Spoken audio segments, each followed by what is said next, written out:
Doctor সবসময় ডাকা যায় না, ডাক্তারকে ডাকলে পরে ভিজিট গুনতে হয় 500-1000 টাকা। সেই 500-1000 টাকা বাঁচিয়ে দেবো আজকে আপনাদের এই একটি ভিডিওর মাধ্যমে। দর্শক আসসালামু আলাইকুম, কেমন আছেন সবাই? আশা করি ভালো আছেন। দেশ দেশের বাইরে থেকে যারা আমার এই প্রতিবেদন দেখছেন তাদের সবাইকে জানাই অন্তঃস্থল থেকে আন্তরিক ভালোবাসা শুভেচ্ছা। আমি সোহেল রানা। আজকে খুবই গুরুত্বপূর্ণ কিছু টপিক নিয়ে আলোচনা করব। ফার্ম সেক্টরে কিভাবে আপনি সফল হবেন, কাদের জন্য এই ছাগলের ফার্মটি, কিভাবে আপনি একটি ছাগলের ফার্ম প্রতিষ্ঠিত করবেন, কিভাবে অল্প পুঁজি দিয়ে 100% একটি ছাগলের খামার তৈরি করবেন, এবং খুবই গুরুত্বপূর্ণ 3টি চিকিৎসা বিষয়ক নিয়ে আলোচনা করব। যে 3টি চিকিৎসা আপনার জানা দরকার, এবং কি এই 3টি চিকিৎসা সম্পর্কে যদি আপনি জানেন, অবগত থাকেন, এটা ট্রিটমেন্ট সম্পর্কে যদি আপনার জানা থাকে, তাহলে আপনি ছাগলের ফার্মে 100% সফল হবেন। ভিডিওটি হয়তো বা একটু বড় হতে পারে, কিন্তু এই ভিডিওটি ছাগলের ফার্ম যারা শুরু করতে চাচ্ছেন, যারা চিন্তা ভাবনা করতেছেন, এবং ছাগলের ফার্ম যারা করেন মূলত, তাদের জন্য খুব গুরুত্বপূর্ণ। অবশ্যই সম্পূর্ণ ভিডিওটা দেখার চেষ্টা করবেন। দর্শক একটু মনোযোগ দিয়ে শুনুন। অনলি 3টি ট্রিটমেন্ট। ফার্স্ট, ছাগলের পাতলা পায়খানা। ছাগলের পাতলা পায়খানা হলে কি করবেন আপনি? সেকেন্ড, ছাগলের পেটে গ্যাস। ছাগলের পেটে গ্যাস হলে আপনি কি করবেন? ছাগলের ঠান্ডা, প্রচন্ড ঠান্ডার কারণে আপনার ছাগল মারা যায়। এই ছাগলের ঠান্ডা লাগলে আপনি কি করবেন, সেটা ট্রিটমেন্টটা কি, পারফেক্টলি একটি ধারণা দেবো আজকে। এই 3টি বিষয় আপনার যদি জানা থাকে, তাহলে আপনার ছাগলের সেক্টরে কখনোই আপনি অসফল হবেন না, সফল হবেন ইনশাল্লাহ, যদি আপনি পরিশ্রম এবং কি আপনার ধৈর্য থাকে। সুপ্রিয় দর্শক, প্রথম ট্রিটমেন্টটার কথা যদি বলে থাকি, এখানে পাতলা পায়খানা। আপনার ছাগলটি যদি নর্মালি পাতলা পায়খানা করে থাকে, যদি আপনার পেটে গ্যাস ফার্ম করে, খাবার দাবারের ক্ষেত্রে কিংবা ওয়েদারের ক্ষেত্রে কিংবা আপনার ঘাস খাওয়ার ক্ষেত্রে, মানে খাবার দাবারের সমস্যার কারণে, বাসি পচা খাবার খাওয়ার কারণে যদি আপনি ছাগলটির পেট ফেঁপে যায়, পেট যদি ফুলে যায়, সেই ক্ষেত্রে ছাগলটি যদি পাতলা পায়খানা করে, সেক্ষেত্রে আপনার ট্রিটমেন্টটা হবে একরকম। সেটা ট্রিটমেন্টটা কি হবে? এখানে তাৎক্ষণিকভাবে আপনাকে ব্লড স্টপ খাওয়াতে হবে। ব্লড স্টপ অথবা গ্যাস নীল, এইগুলা এই এই যে লিকুইডগুলো আছে, এগুলা আপনাদের খাওয়াতে হবে। এখানে যে লিকুইডটা পাবেন আপনারা, সেটার অর্ধেক পরিমাণে আপনারা খাওয়া দিবেন। এখানে নির্দেশনা লেখা আছে। সুপ্রিয় দর্শক, আমি আবার বলতেছি, ব্লড স্টপ, নন ব্লড, এই যে এই সমস্ত জাতীয় যে আপনার লিকুইড আছে, এগুলো আপনাকে খাওয়াতে হবে।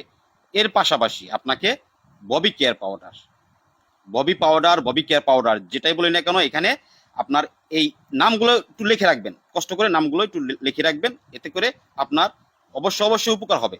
এখানে ব্লড স্টপ এবং কি ববি কেয়ার, এই ববি কেয়ার পাউডারটা হালকা কুসুম গরম পানির সাথে যদি মিক্স করে আপনি খাওয়াতে পারেন, 30 গ্রামের একটি প্যাকেট আছে, সেই 30 গ্রামের একটি প্যাকেট আপনার পরিপূর্ণ একটি ছাগলকে, প্রাপ্তবয়স্ক একটি ছাগলকে খাওয়াতে হবে। এখানে ব্লড স্টপটা অর্ধেক পরিমাণে খাওয়াবেন, পরবর্তী 8 ঘন্টা পরে আর বাকি যে অর্ধেক থাকে সেটা খাওয়াই দিবেন। আপনার ছাগলের পেটটা কিন্তু ক্লিয়ার হয়ে যাবে। এখানে পাতলা পায়খানা কিন্তু বন্ধের এই ওষুধ না, কিন্তু এটা এটা আপনার ছাগলের পেটের ভিতরে যে খাবারটা খাওয়ার কারণে যে বদ হজমটা হয়েছে, সেই বদ হজমটাকে ক্লিয়ার করার জন্য, সেই পেটটাকে মানে এই গ্যাস মুক্ত করার জন্য এটা আপনাকে খাওয়াতে হবে। এরপরে এই পরের ওষুধটা হলো আপনার অ্যামোডিস আছে, অ্যামোডিস ভেট আছে। অ্যামোডিস যেটা মানুষের ক্ষেত্রে ইউজ করা হয়, আমরা যেন মানুষটা যারা খেয়ে থাকি পেটে সমস্যার কারণে, মানে এই অ্যামোডিস অথবা সালফা 3 অথবা আপনার অ্যামোডিস ভেট আছে, যে কোনো একটাই আপনারা খাওয়াই দিবেন। এটা ওই ববি কেয়ার এবং কি ব্লড স্টপ খাওয়ানোর পরে, সাথে না, একটু পরে। যাই হোক, এটা গেল আপনার পেটে গ্যাস হলে এটা ট্রিটমেন্ট। সুপ্রিয় দর্শক, লিখে রাখবেন, এটা আপনার খুবই গুরুত্বপূর্ণ এবং খুবই জরুরি। এবং সেকেন্ড আসতেছে হলো ভাইরাসজনিত কারণে যদি পাতলা পায়খানা হয়, সেক্ষেত্রে আপনাকে কি করতে হবে? ভাইরাসজনিত কারণে যদি পাতলা পায়খানা হয়, সেক্ষেত্রে কিন্তু ওইটার বদ হজমের কারণে হয় নাই, ভাইরাসজনিত কারণে। সেক্ষেত্রে এখানে পিপিআর এর একটি লক্ষণ দেখা দিতে পারে, যেমন পাতলা পায়খানা এবং আপনার ঠান্ডা, এই দুইটা যদি একত্র হয়, সেক্ষেত্রে আপনার এটা কিন্তু পিপিআর একটি লক্ষণ। তো সুপ্রিয় দর্শক, এখানে কিন্তু আপনার মানে একটু আপনার ভুলের কারণে আপনার বড় ধরনের কোনো ক্ষতি হয়ে যেতে পারে। তো সেক্ষেত্রে আপনাকে অ্যান্টিবায়োটিক এখানে প্রয়োগ করতে হবে। আমি যে ব্লড স্টপ এবং কি ববি কেয়ারের কথা বললাম, এটা কিন্তু আপনাকে চালিয়ে যেতে হবে। সেক্ষেত্রে আপনাকে যোগ করতে হবে কি, ওই অ্যামোডিসের সাথে যোগ করতে হবে আপনাকে মার্বোভেট অ্যান্টিবায়োটিক। মার্বোভেটটা খুবই কার্যকরী একটি ওষুধ। এটা আপনার ঠান্ডার ক্ষেত্রে এবং এই পাতলা পায়খানার ক্ষেত্রে খুবই ভালো একটি কার্যকরী ওষুধ হলো মার্বোভেট।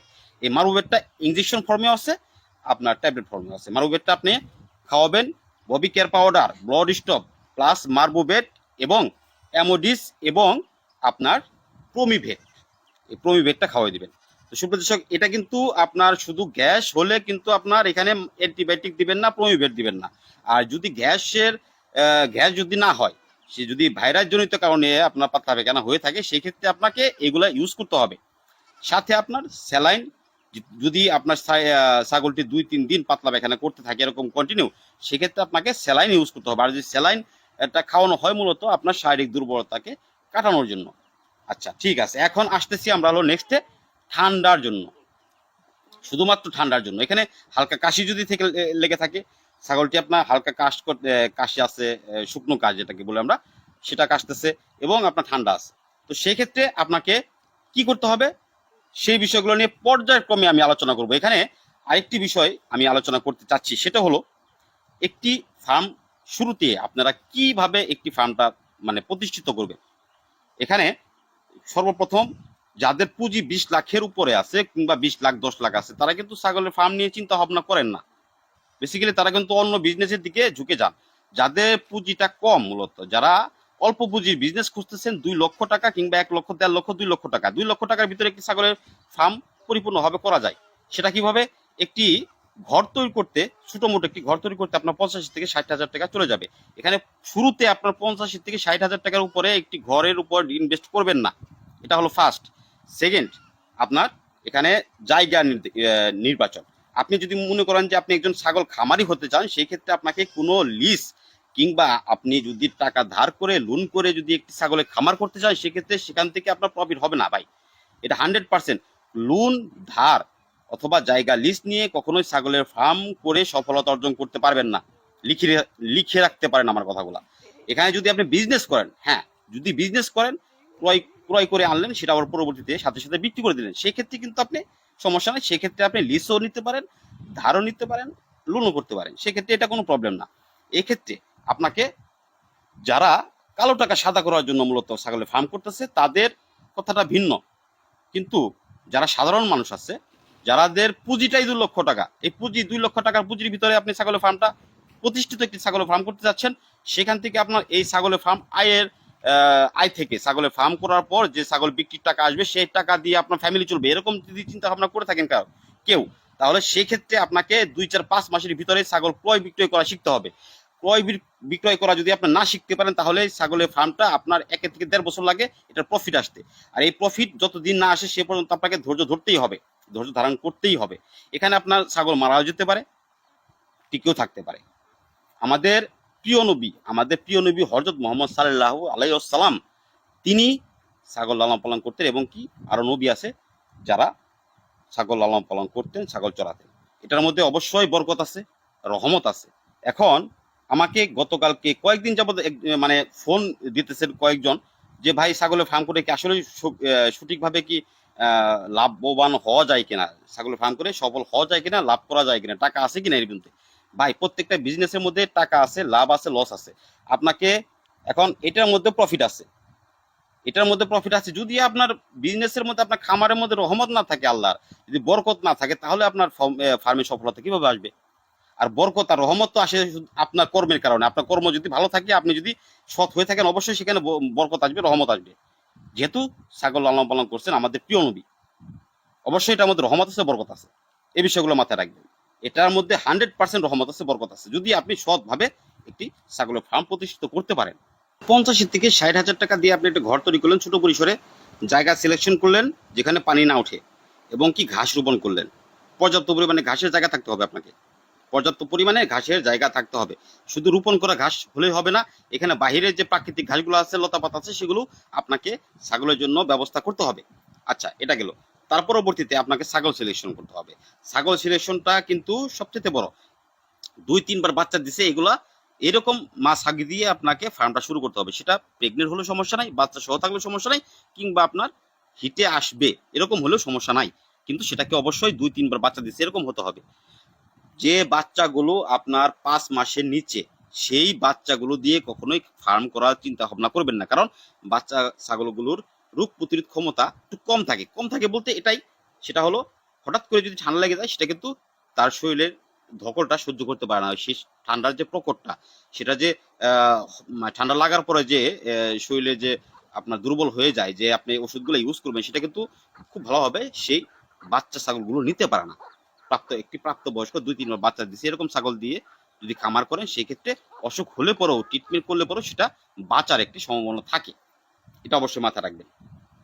সেকেন্ড হলো এখানে 15 থেকে 20টি ছাগল দিয়ে আপনি ছাগলের ফার্ম শুরু করার চেষ্টা করবেন। আর তারপরে খাবার ব্যবস্থা আপনাকে ঘাসের পর্যাপ্ত মানে সাপোর্ট থাকতে হবে। দানাদার খাবার খুব বেশি ইউজ করা দরকার নাই, এখানে মোটামুটি হবে অল্প পরিসরে দানাদার খাবারগুলো ইউজ করবেন। এখানে আসতেছে হলো আমি ট্রিটমেন্টটার দুইটা ট্রিটমেন্টের কথা বলছিলাম। এখানে পাতলা পায়খানার কথা বলছিলাম, যেটা পেটে গ্যাস হওয়া এবং কি পাতলা পায়খানার কথা বলছিলাম। সেকেন্ড হলো আপনার থার্ড হলো আপনার ঠান্ডা। এই ঠান্ডার প্রকোপে কিন্তু প্রচুর ছাগল মারা যায় ঠান্ডা, পাতলা পায়খানা। অবশ্যই সুপ্রিয় দর্শক এটা মাথায় রাখবেন যে একটি ছাগল ঠান্ডা কিন্তু হঠাৎ করেই লাগে এবং কি সেই ঠান্ডাটা আমাদের চোখে কখন ধরা পড়ে, যখন সেটা বেশি হয়ে যায়। ওই ভিতরে কিন্তু ঠান্ডা লাগছে, যেমন আজকে একটি ছাগল ভালো দেখতেছেন, রাত্রে হঠাৎ করেই গরমের কারণে কিংবা প্রচন্ড ঠান্ডার কারণে হঠাৎ করেই রাত্রে ঠান্ডা লাগছে, সেটা আপনি খেয়াল করে নেই, সকালে কিন্তু মানে ঠান্ডার প্রকোপটা বেশি হয়ে গেছে, সাথে সাথে কিন্তু আপনাকে ট্রিটমেন্ট নিতে হবে। এখানে অনেকে চিন্তা ভাবনা করেন যে ঠান্ডা প্রথম অবস্থায় আমি অ্যান্টিবায়োটিক ইউজ করবো না, নর্মাল ওষুধগুলো ইউজ করি, কিন্তু নর্মাল ওষুধগুলো ইউজ করলে কি হয়, এটা আপনার প্রাথমিক অবস্থায় যদি আপনার চোখে ধরা পড়ে সেক্ষেত্রে আপনার মোটামুটিভাবে কাজ করে, কিন্তু যখন একটু বেশি হয়ে যায় ঠান্ডার বিষয়গুলো, তখন কিন্তু ওই নর্মাল যে আপনার নাপা এবং কি প্যারাসিটামল এগুলো কিন্তু কাজ করে না। যতটুকু কাজ করে কিন্তু সেটা ওই অসুখটা বেশি হয়ে গেলে, মানে ঠান্ডার প্রকোপটা বেশি হয়ে গেলে সেটা কিন্তু অতটা সাপোর্ট করবে না আপনাকে। তো যাই হোক, এখানে কিন্তু অ্যান্টিবায়োটিক আপনাকে ইউজ করতে হবে। অ্যান্টিবায়োটিকটার সাথে সাথে যদি ইউজ করেন সেক্ষেত্রে ঠান্ডাটা চলে যাবে। আপনার যদি সময় মতো ঠিক মতো যদি ছাগলকে ট্রিটমেন্টটা করতে পারেন সেক্ষেত্রে আপনার ছাগলটা বেঁচে যাওয়ার সম্ভাবনা বেশি থাকে। তো সুপ্রদর্শক এখানে অবশ্যই আপনারা মার্বোভেটটা ইউজ করবেন। মার্বোভেটটা ঠান্ডার জন্য খুবই ভালো কাজ করে, খুবই ভালো কাজ করে। আমি নিজে পরীক্ষিত, আমি নিজে কন্টিনিউ। মোট কথা হলো অ্যান্টিবায়োটিক যখন ইউজ করি ঠান্ডা এবং কি পাতলা পায়খানার জন্য আমি মার্বোভেটটা ইউজ করে থাকি। কারণ মার্বোভেটটা একেবারে নিউ আপডেট একটি ওষুধ, এটা কোনো সাইড এফেক্ট নাই। এটা আপনার প্রেগনেন্ট ছাগলকে খাওয়ানো যায়, সমস্যা নাই। তবে 4 মাসের উপরে কোনো প্রেগনেন্ট ছাগলকে খাওয়ানোর চেষ্টা করবেন না, কারণ অ্যান্টিবায়োটিকের সাইড এফেক্ট অবশ্যই আছে। তো সুপ্রদর্শক এগুলো মাথায় রাখবেন। ঠান্ডা লাগলে অবশ্যই ছাগলকে আপনার মার্বোভেট খাওয়াবেন, মার্বোভেট ট্যাবলেট সাথে প্রোমিভেট অথবা অ্যান্টিহিস্টামিন যেটা বলি আমরা, সেটা খাওয়াতে পারেন। এখানে যদি ব্যথা কিংবা জ্বর থাকে তাহলে অবশ্যই PK5 অথবা ফাস্টবেট এগুলা ইউজ করতে পারবেন, মানে ইউজ করতে পারেন সেটা মার্বোভেটের সাথে। এবং এখানে আরেকটি ট্রিটমেন্টের কথা বলি আমি, যদি আপনার ইনজেকশনের প্রয়োজন হয়, যখন দেখবেন যে আপনার ছাগলটি একেবারেই ভালো হচ্ছে না ঠান্ডার কারণে, যদি একেবারেই দেখতেছেন ভালো হচ্ছে না, তখন অবশ্যই আপনারা এখানে ইনজেকশন ফরম্যাটে যেগুলো আছে সেগুলো ইউজ করবেন। পাতলা পায়খানা এবং কি ঠান্ডার ক্ষেত্রে খুবই দ্রুত ভালো কাজ করে, সেটা হলো ট্রাইজন ভেট 0.5, এটা ছাগলের জন্য। ট্রাইজন ভেট লিখে রাখেন, ট্রাইজন ভেট 0.5, এটা ছাগলের জন্য। এটা অ্যান্টিবায়োটিক। এটার সাথে আপনার এই যদি ছাগলটির ব্যথা থাকে, জ্বর থাকে, সেই ক্ষেত্রে আপনারা এই কেটুবেট এগুলা দিতে পারেন, অথবা আপনার সাথে কিন্তু অবশ্যই অ্যান্টিহিস্টামিন দিতে হবে। এস্টাবেটটা আপনারা ইউজ করতে পারেন। কারণ হলো এই অ্যান্টিবায়োটিকটা খুবই পাওয়ারফুল এবং কি যখন দেখবেন যে আপনার ছাগলটি বাঁচাতে পারছেনই না, যখন দেখবেন যে একেবারে লাস্ট মুহূর্তে চলে আসছে, তখন কিন্তু এই ইনজেকশনগুলো ইউজ করবেন, যখন ঠান্ডা এবং কি পাতলা পায়খানা রোধে খুবই ভালো কাজ করে এগুলা। তো সুপ্রদর্শক ট্রাইজন ভেট লিখে রাখেন, ট্রাইজন ভেট এটা মাংসে দিতে হয়, এস্টাবেটটাও মাংসে দিবেন। অবশ্যই এগুলা অভিজ্ঞ যে ভেটেরিনারি চিকিৎসক আছে তাদের কাছ থেকে পরামর্শ নিয়ে তারপর তাদেরকে দিয়ে করাবেন। আপনার নতুন অবস্থায়, প্রাথমিক অবস্থায় এগুলা ইউজ করতে যাবেন না, এতে করে হিতে বিপরীত হতে পারে। তো সুপ্রদর্শক যদি ভালো লেগে থাকে ভিডিওটি অবশ্যই সাবস্ক্রাইব করে পাশে থাকবেন এবং কি বেল আইকনটি টিপে দিবেন, যাতে কন্টিনিউ নতুন নতুন আপডেট পেতে পারেন।